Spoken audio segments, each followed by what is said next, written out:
جی دوستو،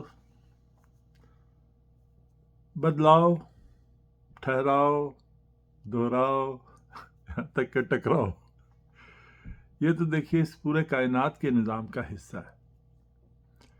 ہم بھی سب اسی طرح اپنے زندگی کے دیگر معاملات میں اس سے گزرتے ہیں۔ یہاں خاص طور پہ موضوع ہے کہ آرٹ پر گفتگو کا بڑے عرصے سے ماحول بنانے کی کوشش کرتے ہیں واٹس ایپ گروپس میں، جس میں ہمیں یہ سہولت ملتی ہے کہ آڈیو بھی ہوتی ہے، لکھا ہوا بھی ہوتا ہے اور ویڈیو کی سہولت بھی ہوتی ہے۔ اب سب سے پہلے اگر میں ویڈیو کی بات کروں تو آپ تو مجھے جانتے ہیں، آپ نے تو میرا نام رکھا ہوا تھا ویڈیو والے بابا۔ ویڈیو کا سب سے بڑا پرابلم یہ ہوتا ہے کہ بڑا پرسائسلی کنٹینٹ ہونا چاہیے آپ کے پاس، اسٹرانگ کیمرے کا خوف نہیں آپ کو ہونا چاہیے، آپ نے کیا بات کرنی ہے آپ کو یہ پوری طرح معلوم ہونا چاہیے، اور اگر کریٹو کنٹینٹ ہو تو بڑی، لیکن بہرحال آپ کے موضوع سے ریلیٹڈ بات ہے تو آپ ویڈیو میں اس کو کہہ سکتے ہیں جس کی آپ کو نالج ہے۔ اب باقی بچا لکھا ہوا اور بولا ہوا آڈیو۔ اگر ہم ذاتی نوعیت کی محفل ہے ہماری، ہم نے اپنی آپس میں بات چیت کرنی تو اس کے لیے تو سب سے بیسٹ آڈیو ہوتا ہے، جس کو محفوظ رکھنا ضروری نہیں ہے، جس کو واٹس ایپ کی فائل کا خاص طور پہ یہ پرابلم ہوتا ہے کہ اس کو محفوظ کیسے رکھا جائے۔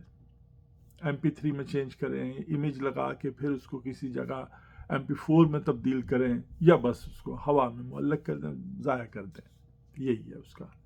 لیکن ظاہر ہے کہ یہاں ہم اگر محفل میں علمی نوعیت کی بات کرتے ہیں، بڑی اپنے زندگی کا تجربہ آپ کو کسی کو دوستوں کے ذریعے شیئر کر رہے ہیں، تو اسے محفوظ رکھنے کی بھی ضرورت ہے۔ کیوں؟ ورنہ ہوتا یہ ہے کہ ہم مستقل کچھ باتیں پھر دہراتے رہتے ہیں۔ ایک استاد ہے، اگر فرض کیجئے بچوں کو 5ویں کلاس پڑھاتا ہے تو ساری زندگی وہ 5ویں کلاس پڑھاتا رہے، کوئی مذائقہ نہیں، دہراتا رہے گا وہ۔ لیکن اگر وہ سیکھ رہا ہے، خود بھی سیکھ رہا ہے اور آگے بڑھنا چاہتا ہے، تو کئی بار ہم خود اپنی باتوں سے بھی سیکھتے ہیں، دوسروں کی باتوں سے بھی سیکھتے ہیں، اور ان کے لیے ہمارے پاس ایک ریکارڈ ہونا یا ہمارے سامنے ہونا یا کسی میٹیریل فارم میں ہونا بڑا ضروری ہوتا ہے۔ اسی کی بنیاد پہ پھر ہم باتوں کو بدلتے ہیں، امپروو کرتے ہیں، یا مستقل انہی کو دہراتے ہیں، یا پھر ہم چناؤ کرتے ہیں کہ نہیں اب ان میں بدلاؤ کی ضرورت ہے۔ اسی طرح سے ہم آگے بڑھتے ہیں، ورنہ تو بس پھر ایک جگہ جامد ہو جاتے ہیں۔ تو یہ آپ کے اوپر ہے کہ آپ کیا چاہتے ہیں۔ اپنے آپ سے کئی بار ہم خود اپنے آپ سے سیکھتے ہیں، کئی بار دوسروں کی بات سے سیکھتے ہیں۔ تو لکھے ہوئے میں یہ سہولت ہوتی ہے، آپ اسے کمپیریزن کر سکتے ہیں اپنی بات سے دوسروں کی بات کے ساتھ جوڑ کر، خود اپنی بات سے سیکھ سکتے ہیں کہ ہم نے 1 سال پہلے کیا کہا تھا، گزشتہ روز کیا کہا تھا۔ تو اس طرح سے ہم وقت کی مختلف جہتوں میں، یعنی جس طرح سے ماضی پہ پاؤں رکھ کے حال میں موجود ہوتے ہوئے اگلے پائیدان کو، امکانات کو چھونا ہوتا ہے، پکڑنا ہوتا ہے، اس طرح سے بالکل ہم اپنی باتوں سے سیکھتے ہیں۔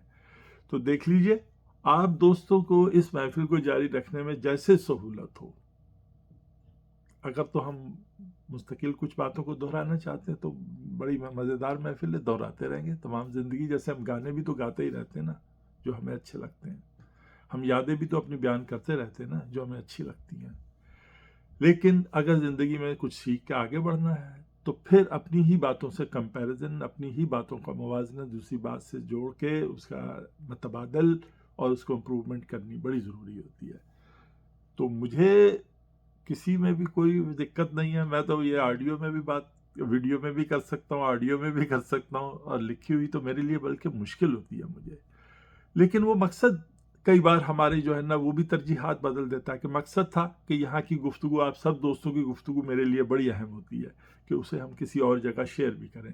اگر یہ جھنجھٹ ختم کر دیں ہم اس مقصد کا، تو بس پھر یہ محفل اسی طرح جاری و ساری رہ سکتی ہے، جس کا دوست کا دل چاہے آڈیو میں بات کر لے، جس کا لکھ کے بات کر لے، جیسے چھوٹی بات جو ہے، کیونکہ ہمیں لکھے ہوئے کی بھی ایک سائنس ہے۔ اب جیسے آڈیو کی ایک الگ سائنس ہے، کئی بار صرف وہی سنتا ہے جس کے لیے آپ کہتے ہیں، سب نہیں سنتے، اور آڈیو جو ہے یہ اس میں ہم وقت شامل کر دیتے ہیں سوچنے کا، اپنا خود پروسیس کرنے کا، جس کا بوجھ دوسرے پہ پڑتا ہے، اور ہم اپنی بات جو 5 منٹ میں لکھی ہوئی بات 5 منٹ میں پڑھی جا سکتی ہے، وہ آڈیو میں 15 منٹ کی ہو جاتی ہے. تو وہ 10 منٹ جو ہم نے سوچ بچار کے ہوتے ہیں وہ دوسروں کے کھاتے میں ڈال دیتے ہیں. جب ہم لکھتے ہیں تو وہ جو سوچنے سمجھنے کا پروسیس ہوتا ہے وہ خود ہم اپنے اوپر لے لیتے ہیں، دوسروں کا بچا لیتے ہیں. دیکھیے یہ بھی ایک سائنس ہے، اس کو بھی سمجھنا پڑے گا. تو اب ہم سب ان باتوں کو سامنے رکھتے ہوئے جو فیصلہ ہے وہ آپ نے کرنا ہے. بس دوستو چلیے بات ختم کرتے ہیں.